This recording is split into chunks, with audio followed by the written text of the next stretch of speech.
Assalamualaikum warahmatullahi wabarakatuh. Apa kabar anak-anak?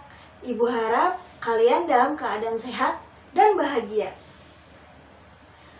Baik anak-anak, jangan lupa tetap menerapkan protokol kesehatan ya, seperti memakai masker, mencuci tangan, menjaga jarak, menjauhi kerumunan, dan mengurangi mobilitas. Baik, bertemu lagi bersama saya Meli Sofiani Solihah, pendamping Ibu Dupi dalam mengajar matematika bersama kalian. Bagaimana? Kalian masih tetap semangat belajar bukan? Harus dong, kan kalian sudah kelas 9. Jadi kalian harus tetap semangat dalam belajar. Sebelum kalian menyimak video pembelajaran dari Ibu, kalian jangan lupa untuk mengisi absensi terlebih dahulu ya. Dan jangan lupa siapkan buku dan alat tulisnya untuk merangkum materi yang telah Ibu jelaskan. Baik, sebelum belajar alangkah baiknya kita berdoa terlebih dahulu. Berdoa di dalam hati, mulai. A'udzu billahi minasyaitonir rajim. Bismillahirrahmanirrahim. Raditu billahi rabba wa bil islami dina wa bi Muhammadin nabiyya wa rasula. Rabbi zidni ilman warzuqni fahma. Artinya, kami ridho Allah Subhanahu wa Ta'ala sebagai Tuhanku, Islam sebagai agamaku, dan Nabi Muhammad sebagai Nabi dan Rasul. Ya Allah, tambahkanlah kepadaku ilmu dan berikanlah aku pengertian yang baik. Selesai. Untuk pertemuan sekarang kita akan membahas mengenai transformasi geometri. Nah, sebelumnya kan kita sudah membahas materi refleksi dari transformasi geometri. Nah, sekarang kita akan belajar mengenai translasi dari transformasi geometri. Apa sih tujuannya belajar translasi? Yang pertama, kalian dapat mengerti apa yang dimaksud dengan translasi. Yang kedua, kalian dapat menentukan hasil bayangan yang ditranslasikan, baik menggunakan rumus atau menggunakan gambar. Pengertian translasi. Translasi merupakan salah satu jenis transformasi yang bertujuan untuk memindahkan semua titik suatu bangun dengan jarak dan arah yang sama. Artinya, translasi itu hanya perpindahan titiknya saja ya.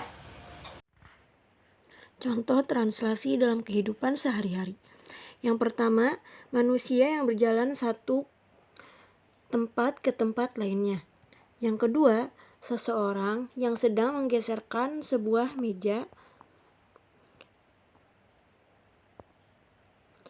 Dan yang ketiga, pergeseran atau perpindahan orang pada eskalator atau lift. Nah, selanjutnya ada rumus dari translasi. Perhatikan tabel yang ada di Nah, selanjutnya ada rumus translasi. Perhatikan tabel yang ada di sini ya. Nah, di situ kan ada besaran dilatasi. Besaran dilatasi itu ada A, B. Lalu ada titik asal X, Y, dan titik bayangan X plus ditambah A, Y ditambah B. Nah, itu merupakan rumus dari translasi.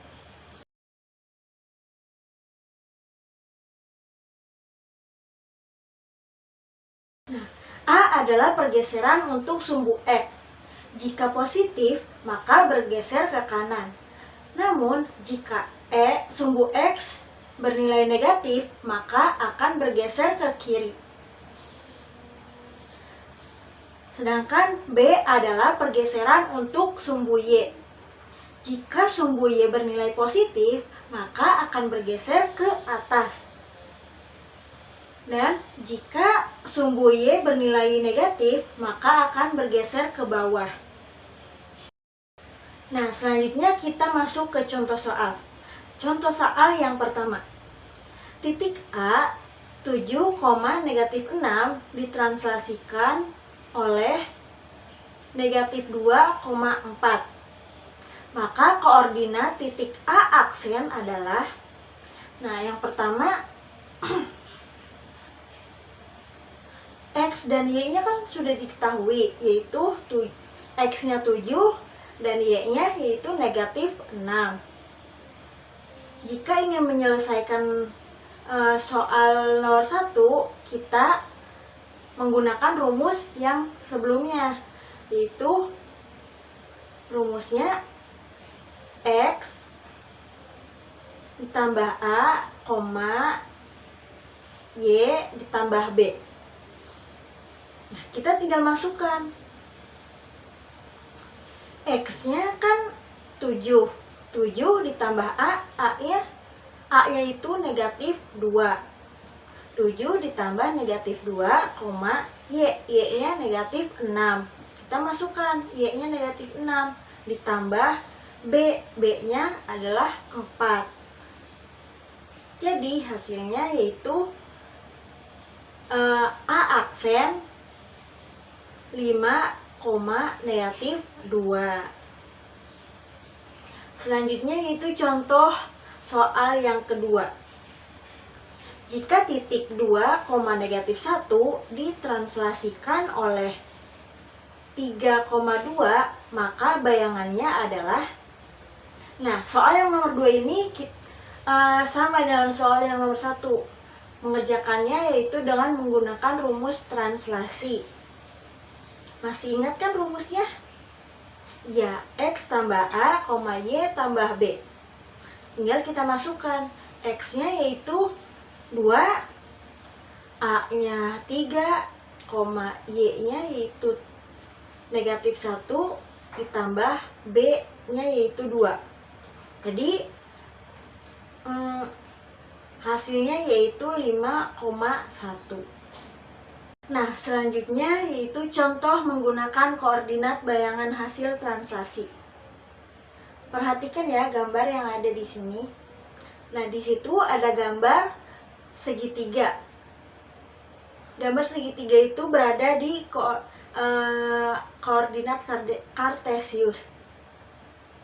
Gambar segitiga ABC yaitu titik A-nya berada di negatif 3,1, B-nya berada di titik negatif 1,4, dan titik C-nya berada di negatif 2, negatif 1. Nah, gambar tersebut itu menunjukkan segitiga ABC yang ditranslasikan 4 satuan ke kanan dan 3 satuan ke bawah. Hal ini dapat dinyatakan sebagai X, Y ditranslasikan menjadi X plus 4, Y min 3. Koordinat bayangannya hasil translasinya yaitu titik A. Titik A-nya kan negatif 3,1. Ditranslasikan menjadi A aksen. Kita masukkan dulu ke rumus. Negatif 3 tambah 4, 1 min 3. Maka hasilnya yaitu A aksen 1, negatif 2. Selanjutnya titik B. Titik B-nya tadi kan negatif 1,4. Ditranslasikan menjadi B aksen. Kita masukkan terlebih dahulu ke dalam rumusnya. Negatif 1 plus 4,4 min 3. Jadi hasilnya yaitu B aksen 3,1. Selanjutnya titik C. titik C tadi berada di negatif 2, negatif 1. Jika ditranslasikan, C aksennya yaitu kita masukkan terlebih dahulu ke dalam rumusnya. Rumusnya masih ingat kan? X ditambah 4, Y min 3. Nah, X-nya kita masukkan. X-nya yaitu negatif 2 dan Y-nya negatif 1.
Nah, jadi kesimpulannya yaitu translasi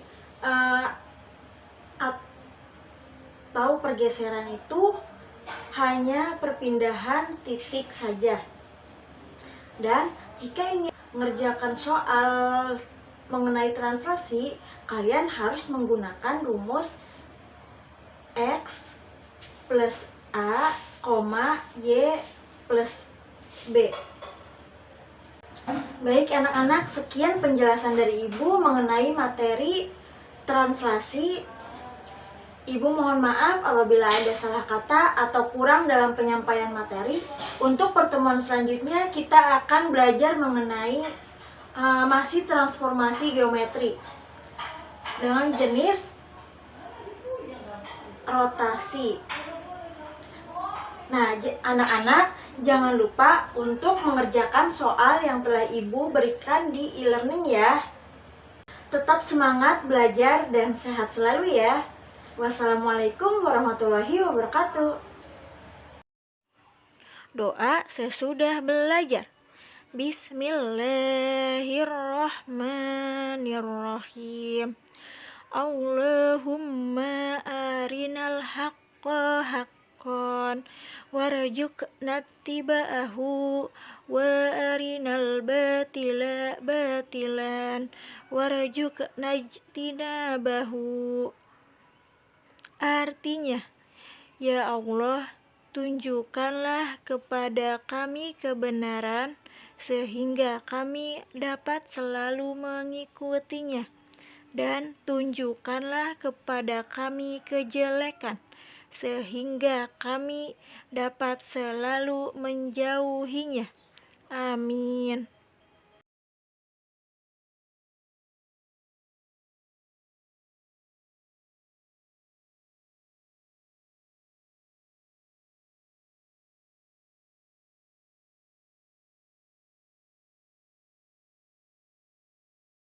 We can move a lot more people through. Of course, there's usually an elevator nearby for those that can't use the escalator. You'll usually find at least 2 escalators alongside each other, one going up and the other going down. They can extend from multiple levels. Sometimes to save space, they'll be arranged in a crisscross pattern. But the layout will change depending on the needs of the place. Some escalators might need to be longer or shorter depending on the height of the next floor. Maybe they'll need to be wider to fit more people, or several escalators might need to be right next to each other. Sometimes stairs